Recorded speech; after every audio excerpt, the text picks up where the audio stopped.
लोक परीक्षा बिल संसद में हुआ पास। बिल पास होने पर सीएम योगी ने प्रदेश के युवाओं को दी बधाई। कहा, योग्यता आधारित चयन प्रणाली होगी और मजबूत। यूपी विधानसभा चुनाव से पहले बीजेपी के कथित आंतरिक सर्वे को लेकर सियासी हलचल तेज। कई मौजूदा विधायकों को लेकर सर्वे में जताई गई नाराजगी। करीब 35% टिकट बदलने की दी गई सलाह।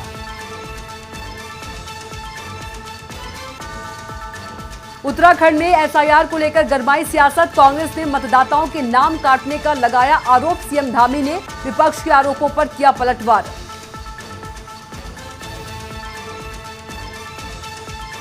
देहरादून में सीएम धामी ने किया कांवड़ यात्रियों का स्वागत। सुगम और सुरक्षित यात्रा बताई सरकार की प्राथमिकता।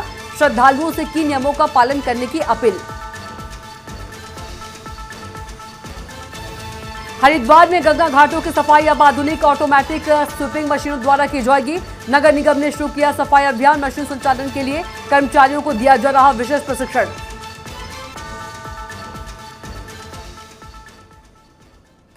नमस्कार, न्यूज 360 में आप सभी का स्वागत है। मैं हूं आपके साथ कविता पांडे। बुलेटिन की शुरुआत बड़ी खबर के साथ करेंगे, जहां एंटी पेपर लीक बिल यानी लीक परीक्षा बिल संसद में पास हो गया। बिल पास होने पर मुख्यमंत्री योगी आदित्यनाथ ने प्रदेश के युवाओं को बधाई दी है। सीएम ने कहा कि यह बिल परीक्षा प्रणाली के लिए एक मील का पत्थर साबित होगा और परीक्षा माफिया पर कठोर प्रहार करेगा। उन्होंने कहा कि इस बिल के लागू होने से योग्यता आधारित चयन प्रणाली और भी मजबूत होगी, जिससे प्रतिभाशाली युवाओं को उनका हक मिल सकेगा।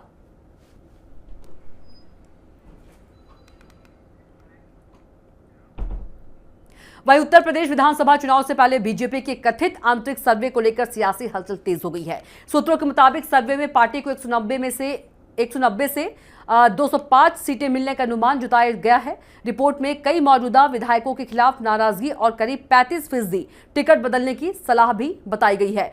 हालांकि इस सर्वे की स्वतंत्र पुष्टि नहीं हुई है और बीजेपी की ओर से अभी तक कोई भी आधिकारिक प्रतिक्रिया सामने नहीं आई है। वहीं उत्तराखंड में मतदाता सूची के विशेष गहन पुनरीक्षण यानी एसआईआर अभियान को लेकर सियासत गर्मा गई है। करीब 19 लाख मतदाताओं के फॉर्म में त्रुटियां सामने आने और चुनाव आयोग के नोटिस के बाद कांग्रेस समेत विपक्षी दलों ने अभियान की निष्पक्षता पर सवाल उठाए हैं। वहीं विपक्ष ने आरोप लगाया कि एसआईआर के नाम पर वैध मतदाताओं के नाम सूची से हटाने की कोशिश की जा रही है। लोगों को बिना वजह परेशान किया जा रहा है। वहीं मुख्यमंत्री पुष्कर सिंह धामी ने विपक्ष के आरोपों को निराधार बताते हुए कहा कि एसआईआर पूरी तरह पारदर्शी और नियमित प्रक्रिया है। इसका उद्देश्य केवल फर्जी, अपात्र और बाहरी लोगों के नाम हटाकर मतदाता सूची को शुद्ध करना है। विपक्ष जनता में भ्रम फैलाकर राजनीतिक लाभ लेने की कोशिश कर रहा है। तो इतनी परेशानी क्यों हो रही है? अगर कोई गड़बड़ नहीं है तो एक सामान्य प्रक्रिया है। भारत का जो हमारा निर्वाचन आयोग है वो हर कुछ सालों के बाद जो है जो वोटर लिस्ट होती है, मतदाता सूची होती है, उस सूची का शुद्धिकरण करता है, उसका पुनरीक्षण करता है, बार बार करता है। जो वोट नहीं है, जो गलत वोट बन गए हैं, वो वोट बाहर होते हैं। कहीं पर ऐसे बहुत सारे राज्यों में इस प्रकार की शिकायतें थी। हमारे राज्य में भी शिकायतें जो नहीं होंगे, जो यहाँ के निवासी नहीं होंगे, जो उसकी पात्रता की सूची में नहीं आएंगे, वो स्वतः ही बाहर हो जाएंगे। या जो लोग हमारे बीच में नहीं रहे, या कुछ बच्चों की शादी होके कहीं दूसरी जगह विवाह हो गया, चले गए, कोई अपने दिल्ली चले गए, बम्बई चले गए, किसी अन्य शहर में बस गए, तो उनका अपना वहाँ पर वोट बन गया है। तो यहाँ की मतदाता सूची वो शोधित होगी, वो शुद्धिकरण उसका हो रहा है। इसमें परेशानी ऐसी कोई बात नहीं। इसमें मुझे लगता है कि इसमें इतना घबराने की जरूरत नहीं। चुनाव आ रहा है। वहीं देवभूमि उत्तराखंड कांवड़ यात्रा के लिए पूरी तरह से तैयार है। मुख्यमंत्री पुष्कर सिंह धामी ने कहा कि हरिद्वार आने वाले शिव भक्तों के स्वागत और सुविधाओं के लिए व्यापक इंतजाम किए गए हैं। उन्होंने बताया कि श्रद्धालुओं की यात्रा को सुरक्षित, सुगम और व्यवस्थित बनाना सरकार की प्राथमिकता है। मुख्यमंत्री ने कहा कि मां गंगा का पवित्र जल लेकर भगवान शिव का जलाभिषेक करने वाले सभी कांवड़ियों का उत्तराखंड में स्वागत है। उन्होंने श्रद्धालुओं से यात्रा के दौरान नियमों का पालन करने की अपील की है, ताकि सभी की यात्रा सुरक्षित, सुव्यवस्थित और मंगलमय बनी रहे। ये हमारे लिए देखिए बहुत पावन अवसर होता है। आस्था श्रद्धा की ये यात्रा होती है। शिव भक्त माँ गंगा का जल लेकर अपने अपने स्थान को जाते हैं। भगवान भोलेनाथ के सभी ये भक्त भगवान भोलेनाथ की जल अर्पित करते हैं। तो उनके लिए हम हर प्रकार से, क्योंकि ये देवभूमि है, माँ गंगा के तट पर आते हैं, हम उनका स्वागत करते हैं, उनके लिए सब व्यवस्थाएं करते हैं। जो भी प्रबंध है हम अच्छे करने का हमने प्रयास किया है। मैं सभी से कहूँगा कि उनकी यात्रा अच्छी हो और भगवान भोलेनाथ का आशीर्वाद उनको मिले, माँ गंगा का आशीर्वाद मिले। साथ ही यात्रा के जो नियम हैं उन नियमों का भी सभी पालन करें, उनकी यात्रा अच्छी हो और अपनी यात्रा के साथ और लोगों की भी यात्रा अच्छी हो, इस बात का सभी ध्यान करें। और अब खबर लखनऊ से है, जहां लखनऊ में संसद के भगवा पहनने को लेकर हुए विवाद पर संत समाज की प्रतिक्रिया सामने आई है। देखिए, रामानुजाचार्य, नारायणचार्य, शांडिल्य जी महाराज ने सभी 13 अखाड़ों, महामंडलेश्वरों और शंकराचार्यों से इस मुद्दे पर एकजुट होने की अपील की है। उन्होंने कहा कि संत समाज को भगवा और सनातन पर होने वाले किसी भी कथित अपमान के खिलाफ संगठित होकर आवाज उठानी चाहिए। उन्होंने कांग्रेस समेत कुछ राजनीतिक दलों पर राम और संतों के अपमान का भी आरोप लगाया है। महाराज ने कहा कि ऐसे मामलों में संत समाज को मजबूती से अपना पक्ष रखना चाहिए। इस मुद्दे पर कई संतों ने भी अपनी प्रतिक्रिया दी है। अब इस बयान को लेकर राजनीतिक हलकों में चर्चा तेज हो गई है।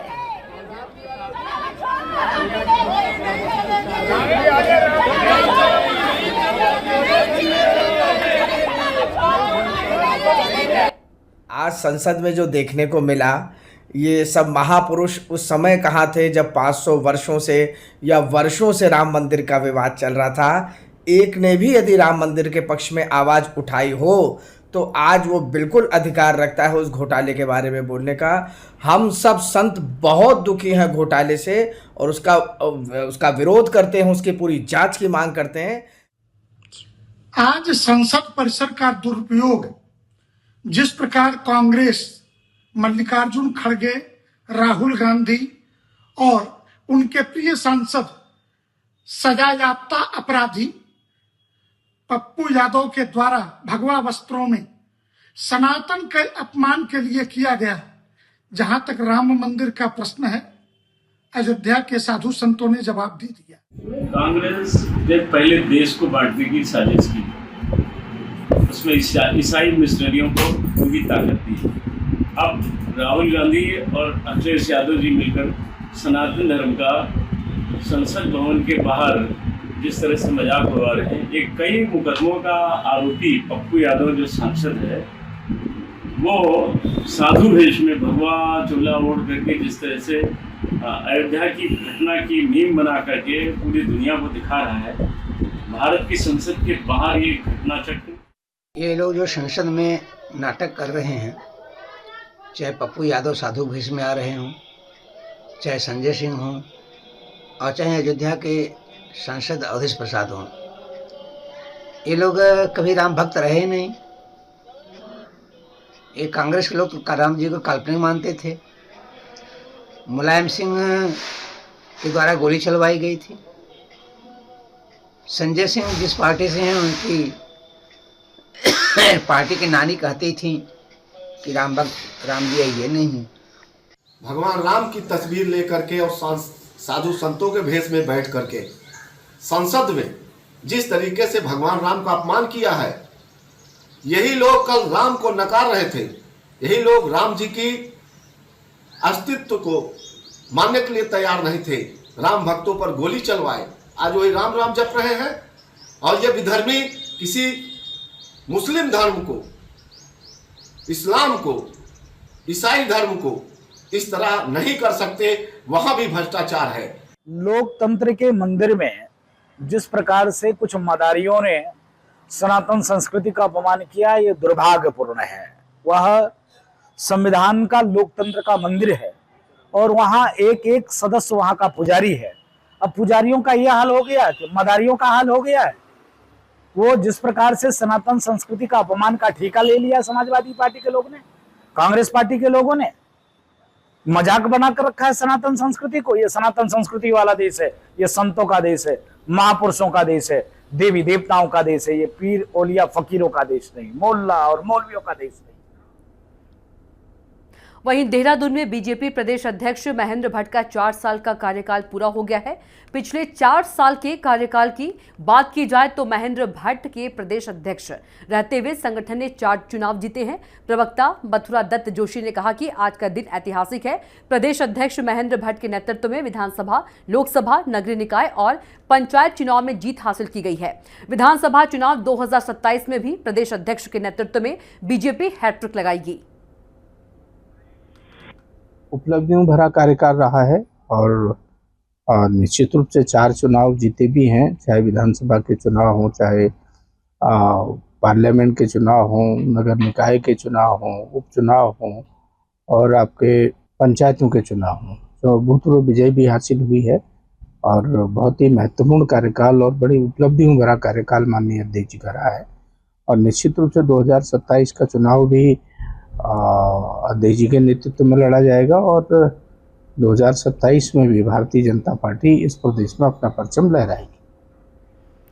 और अब खबर हरिद्वार से है, जहां हरिद्वार में गंगा घाटों की सफाई अब आधुनिक ऑटोमेटिक स्वीपिंग मशीनों से की जा रही है। नगर निगम ने CSR के तहत मिली मशीनों से हर की पैड़ी, घंटाघर, सुभाष घाट और आसपास के घाटों पर सफाई अभियान शुरू कर दिया है। कुल 10 मशीनें सफाई कार्य में लगाई जाएंगी।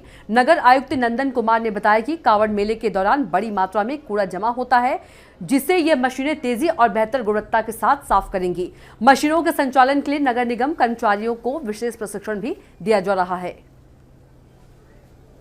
हमने CSR के माध्यम से इस बार कांवड़ के पहले लगाया है। कोटक बैंक के साथ CSR के माध्यम से हमें ये प्राप्त हुई है और इसका मुख्य लक्ष्य यही है कि क्योंकि घाटों पे गंदगी और क्योंकि अत्यधिक भीड़ होती है, उसकी साफ़ सफाई में जो है मैकेनाइज्ड क्लीनिंग से वो क्लीनिंग भी ज़्यादा बेहतर होता है और टाइम भी बचता है। इसलिए हमने उसको लगाया है और आगे क्योंकि कुंभ की प्लानिंग भी चल रही है तो कुंभ में इससे ज़्यादा हम लोग जो है हर घाट जो जितने भी मुख्य घाट हैं। वहीं रामनगर में मूसलाधार बारिश के बाद नेशनल हाईवे 309 पर स्थित रिगौड़ा का बरसाती नाला उफान पर आ गया है, जहां दोनों तरफ दर्जनों वाहन चालकों की लंबी कतार लग गई। वहीं कुछ बाइक सवारों ने उफनते नाले में बाइक उतार दी और तेज बहाव में संतुलन बिगड़ते ही बाइक बहने लगी। वहीं मौके पर मौजूद लोगों की सूझबूझ से एक बड़ा हादसा टल गया।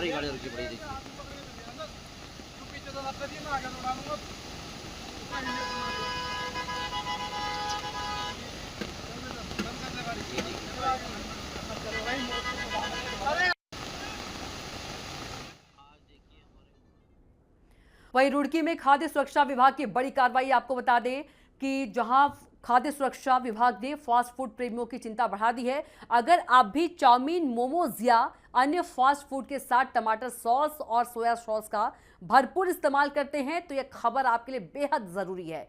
वहीं मतलबपुर में खाद्य विभाग ने एक संदिग्ध सॉस निर्माण इकाई पर छापेमारी कर कथित मिलावट के बड़े खेल का खुलासा किया है। जांच के दौरान टमाटर सॉस और सोया सॉस तैयार करने में कथित रूप से खतरनाक रंगों और अन्य संदिग्ध सामग्री पाई गई। वहीं अधिकारियों के पहुंचते ही फैक्ट्री में अफरा तफरी मच गई। वहीं टीम ने मौके पर तैयार सॉस और कच्चे माल को नष्ट कराया। वहीं खाद्य सुरक्षा विभाग के कमिश्नर ने बताया कि विभाग को लंबे समय से मिलावटी सॉस की शिकायतें मिल रही थी।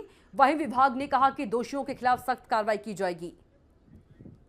तो मैंने अपनी FDA हरिद्वार की टीम को इस संबंध में जानकारी दी और इनको अवगत कराया कि इस तरीके से तो ये सारी टीम ने मिलकर के आज जो है इसको ढूंढा है और इसमें हम इस पर कार्रवाई कर रहे हैं। तो हमें मौके पे मिला है कि ये जो जितना सॉस आप देख रहे हैं यहाँ पे, इस पर ना कोई लेबल कंडीशन लगी है और ये जहाँ बना रहा है वो भी हमारे फूड सेफ्टी एक्ट के शेड्यूल 4 के अनुरूप नहीं है। तो इसके खिलाफ जो है ये सारा माल जितना हमें मिला इसको हम सबको डिस्ट्रॉय कर रहे हैं। और अब खबर सहारनपुर से है, जहां सहारनपुर पुलिस ने चोरी के बड़े मामले का खुलासा करते हुए एक शातिर चोर को गिरफ्तार किया है। आरोपी के पास से 6,40,000 रुपए नगद, चोरी का मोबाइल, चोरी के पैसों से खरीदी गई बाइक, आधार और पैन कार्ड बरामद हुए हैं। पुलिस के मुताबिक आरोपी नशे की लत पूरी करने के लिए चोरी करता था। उस पर पहले से भी कई मुकदमे दर्ज हैं। फिलहाल आरोपी को कोर्ट में पेश कर आगे की कार्रवाई की जा रही है। एक जो मोबाइल फ़ोन चोरी में गया था, चोरी में कुल 9,30,000 और मोबाइल फ़ोन और कुछ पर्सनल डॉक्यूमेंट्स गए थे। तो मोबाइल फ़ोन एवं अन्य मैनुअल इंटेलिजेंस के आधार पे हम चोर को है ट्रेस कर रहे थे। कुछ समय पहले ही सूचना आई कि वो मोबाइल फ़ोन एक्टिव हो गया है। उसी के आधार पर हमने चोर की निशानदेही की तथा उसको गिरफ्तार कर उसके कब्जे से कुल 6,30,000 रुपये, मोटरसाइकिल जो उसने चोरी के पैसों से खरीदी है, जो वादी था उसके पर्सनल डॉक्यूमेंट्स तथा जो थैले थे वो, उसके अलावा जो मोबाइल फ़ोन था जो हम जिसको ट्रेस कर रहे थे वो बरामद किया है। जिस चोर को हमने गिरफ्तार किया उसका नाम बिलाल पुत्र उस्मान है। पहले भी इस पे चोरी के कई मुकदमे दर्ज हैं तथा आर्म्स एक्ट भी मुकदमे दर्ज हैं। थाना गंगो पुलिस की ये बड़ी कार्रवाई है, इसमें बड़ी रिकवरी है और सीओ शशि प्रकाश की टीम द्वारा जो ये अथक मेहनत से ये घटना खोदी गई उसके लिए ये बधाई के हकदार। वहीं सहारनपुर के मिर्जापुर थाना क्षेत्र में पुलिस और बदमाशों के बीच मुठभेड़ हुई। चेकिंग के दौरान बाइक सवार 2 बदमाश भागने लगे। पीछा करने पर उन्होंने पुलिस पर फायरिंग कर दी। जवाबी कार्रवाई में हिस्ट्री शीटर गौकश जावेद के पैर में गोली लगी और पुलिस ने उसे गिरफ्तार कर लिया। उसका एक साथी अंधेरे का फायदा उठाकर फरार हो गया। मौके से तमंचा, कारतूस, बाइक और गौकशी के उपकरण बरामद हुए हैं। पुलिस फरार आरोपी की तलाश में जुटी हुई है। चेकिंग के दौरान एक बाइक पर सवार 2 व्यक्ति खनन जोन की तरफ से आते दिखाई दिए। उन्हें रुकने का इशारा किया गया परंतु रुकने के बजाय उन्होंने भागने की कोशिश की। संदिग्ध प्रतीत होने पर पुलिस द्वारा भी उनका पीछा किया गया। पीछा करने के दौरान वो घास या झुरमुटों की आड़ लेकर उनके द्वारा पुलिस पार्टी पर फायरिंग की गई। पुलिस द्वारा भी आत्मरक्षा एवं जवाबी कार्य में फायरिंग की गई, जिसमें एक व्यक्ति के पैर में गोली लग गई और एक व्यक्ति झुरमुट और झाड़ियों का सहारा लेते हुए भाग गया। घायल व्यक्ति को तुरंत अस्पताल में भर्ती कराया गया। जानकारी करने पर पता चला कि घायल व्यक्ति का नाम जावेद पुत्र रईस है, निवासी मोहम्मदपुर माजरा, रायपुर, थाना मिर्ज़ापुर का रहने वाला है। इस व्यक्ति पर पहले भी दर्जनों मुकदमे दर्ज हैं। ये व्यक्ति थाना मिर्ज़ापुर का सक्रिय गौकश एवं हिस्ट्री शीटर भी है। इस अन्य व्यक्ति की तलाश जारी है। इस व्यक्ति के कब्जे से एक स्प्लेंडर जो काले कलर की थी, गौकशी के कुछ उपकरण, एक तमंचा 315 बोर, एक खोखा कारतूस एवं 3 जिंदा कारतूस बरामद किए गए हैं। इसके खिलाफ अन्य विधिक कार्रवाई की जा रही है। चेकिंग के वहीं अयोध्या में ड्यूटी के दौरान एक यातायात मुख्य आरक्षी का कथित तौर पर नशे की हालत में वीडियो सामने आया है। मामला नगर कोतवाली क्षेत्र के नाका मकबरा चौराहे का बताया जा रहा है। वीडियो में पुलिसकर्मी लड़खड़ाते हुए दिखाई दे रहा है। आसपास मौजूद लोगों ने इसका वीडियो बनाकर सोशल मीडिया पर वायरल कर दिया। राहगीर, रिक्शा चालक और दुकानदार इस घटना को देखते रहे। फिलहाल वीडियो वायरल होने के बाद मामले को लेकर चर्चाएं तेज हो गई हैं।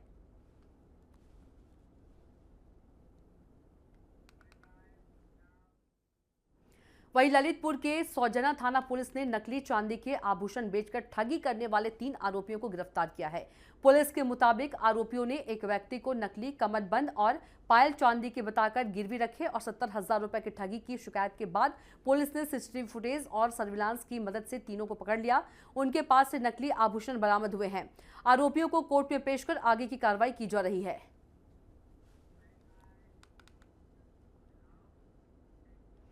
और अब खबर बांदा से है, जहां बांदा में कोतवाली देहात पुलिस ने जुआ खेलने वालों के खिलाफ बड़ी कार्रवाई की है। मुखबिर की सूचना पर मवई बाईपास रोड स्थित नशा मुक्ति केंद्र के पास छापेमारी कर हार जीत की बाजी लगा रहे 8 लोगों को गिरफ्तार किया गया है।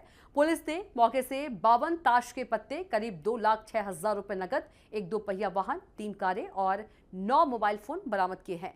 सभी आरोपियों के खिलाफ आगे की कानूनी कार्रवाई की जा रही है। मवई बाईपास के पास कुछ व्यक्तियों द्वारा जुआ खेलने की सूचना प्राप्त हुई। सूचना मिलते ही त्वरित रूप से कार्रवाई करते हुए 2 टीमों का गठन करके उस जगह पर दबिश दी गई और जुआ के स्थल से कुल 2,06,610 रुपए बरामद किए गए। साथ ही 3 कार और 1 बाइक को सीज किया गया है। कुल 8 अभियुक्तों की गिरफ्तारी सुनिश्चित की गई है और सभी पे नियमानुसार चालान किया गया है। अग्रिम वैधानिक कार्रवाई प्रचलित है। वहीं अयोध्या में एक महिला ने कोतवाली नगर पुलिस को शिकायत देकर गंभीर आरोप लगाए हैं। महिला का कहना है कि एक युवक ने सोशल मीडिया पर खुद को हिंदू बताकर दोस्ती की, शादी का झांसा देकर संबंध बनाए और बाद में अपनी असली पहचान छिपाने का आरोप है। महिला ने जबरन निकाह, शारीरिक शोषण, धर्म परिवर्तन का दबाव, रुपए और जमीन हड़पने और बेटी से छेड़छाड़ जैसे आरोप भी लगाए हैं। पुलिस मामले की जांच में जुटी हुई है।